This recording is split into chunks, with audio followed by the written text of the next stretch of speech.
Bonjour à tous, c'est Flory pour le mur du son. Aujourd'hui, on va parler de l'application The Loopad. The Loopad, c'est une application de house music, c'est-à-dire que c'est de l'électro sympa. Et vous allez voir, cette application est très très riche. Elle est bien, elle n'est pas riche au niveau prix puisqu'elle est gratuite. Elle se télécharge sur Google Play ou une plateforme de téléchargement. Et vous allez voir qu'elle est super sympa, elle est bien. Alors, on commence à l'application qui se présente comme ça, par six groupes d'instruments. Loop, kick, bon là vous verrez, ça peut changer selon le style choisi. Un bouton important c'est celui-ci. Celui-ci va vous permettre de choisir le style de house music que vous allez jouer. Alors il y a Deep House, Tech House, Reggae House, Techno House, Future House, Tribal House. Bon, c'est un peu toujours de la house, comme vous pouvez le remarquer. Moi j'ai choisi Tech House. Et je vais vous expliquer un peu comment ça fonctionne. C'est très facile. De toute façon, dans un premier temps, vous allez vous familiariser avec cette application. Vous allez toucher un peu à tout. Vous allez voir comment ça fonctionne. Vous allez vous faire plaisir. Vous allez en enlever, en rajouter. Dans un premier temps, c'est ce que vous faites. Alors, vous allez essayer. Alors, regardez.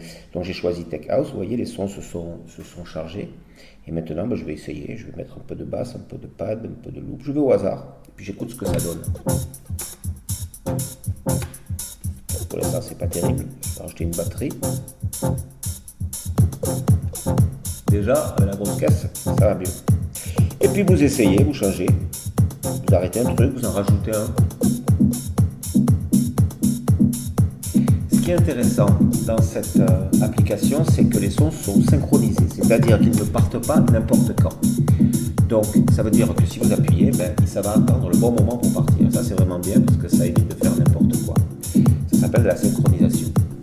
Alors, vous voyez, c'est-à-dire si par exemple j'appuie sur ce bouton là, ça ne va pas partir de suite. Là, c'est parti de suite parce que j'étais bien calé. Mais vous voyez, si je commence à appuyer là, hop, ça va attendre à la fin de celui-là pour partir maintenant. Donc, c'est très facile d'emploi. Ce que vous allez faire d'abord, c'est donc, comme je vous l'ai dit, essayer un peu tout, écouter, vous faire plaisir. Et quand vous aurez fini ça, je vais éteindre pour qu'on puisse discuter. Vous voyez, c'est la fin de la boucle qui se fait avant que ça s'arrête. C'est aussi la synchronisation.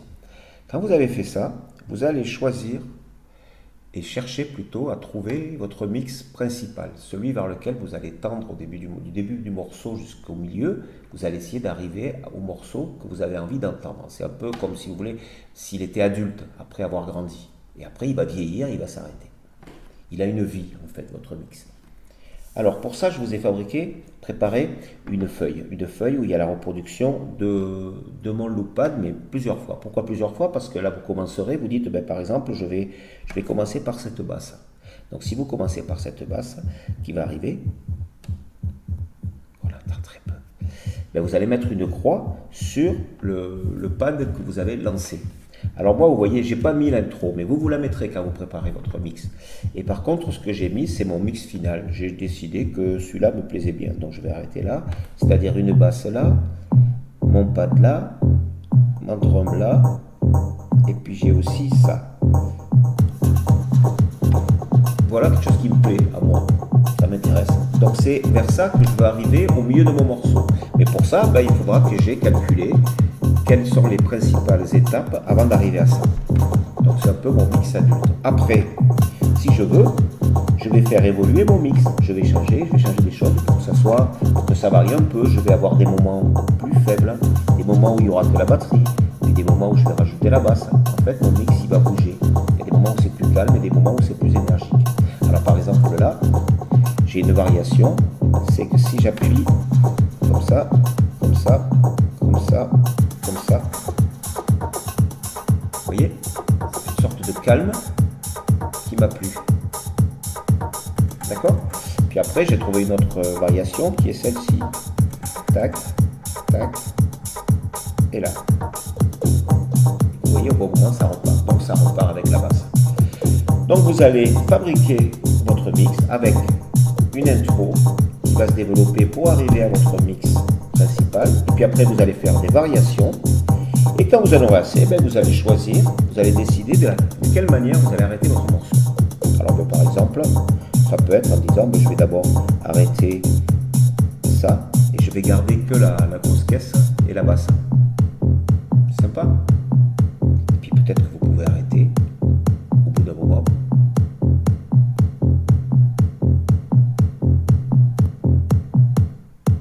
J'ai arrêté la batterie et puis je finis par arrêter. J'ai arrêté la basse et je finis par arrêter la batterie. Alors, ce que je vous conseille maintenant, c'est, premier conseil très important, c'est de ne pas trop en mettre. Ne chargez pas votre mix. Le meilleur mix, c'est le plus minimal, mais qui a beaucoup d'effets. Si vous mettez plein de trucs, c'est comme un plat où vous mettriez tout ce qui vous passe par la tête. Non, des petits éléments bien choisis, bien réfléchis. Ça, c'est le premier conseil. Deuxième conseil, faites une histoire avec votre mix. Donc, ça peut commencer doucement, puis ça peut aller vers plus d'énergie, puis un peu d'accalmie, puis après vous vous dites, ben, je vais mettre que des choses qui sont rythmiques, puis après je vais aller vers des choses plutôt mélodiques, et à la fin je vais finir par revenir sur mon mix principal, et puis je vais m'arrêter petit à petit. Vous avez raconté une histoire, d'accord? Ensuite, un autre conseil, c'est de compter un petit peu, compter vos mesures. C'est-à-dire, on ne déclenche pas n'importe quand. Vous allez voir, ça va venir tout seul, vous allez voir que c'est plutôt dans des multiples de 4, 8, 16. Parce que c'est agréable à l'oreille, et puis c'est une question aussi de théorie musicale qu'on verra plus tard. Voilà, maintenant, je vous conseille de vous amuser et de raconter quelque chose en musique. Alors moi, j'ai une autre petite surprise à vous faire. C'est qu'une fois que vous avez votre mix adulte, vous allez pouvoir ajouter un petit synthé solo. Et là, c'est vous qui allez jouer. Vous allez faire une improvisation avec un synthé où vous allez pouvoir jouer avec les doigts sur votre mix. Vous allez voir ce que ça donne. Par exemple, si je pars là-dessus, je mets ma petite variation que j'avais tout à l'heure qui va démarrer. Et là, j'ai mis un autre petit synthé qu'on verra dans un autre atelier qui s'appelle Etherpad, qui va me permettre d'improviser un petit peu.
Voilà, après vous verrez que vous allez vous régaler, vous allez plus pouvoir vous arrêter. Donc, je vous dis à bientôt et travaillez bien.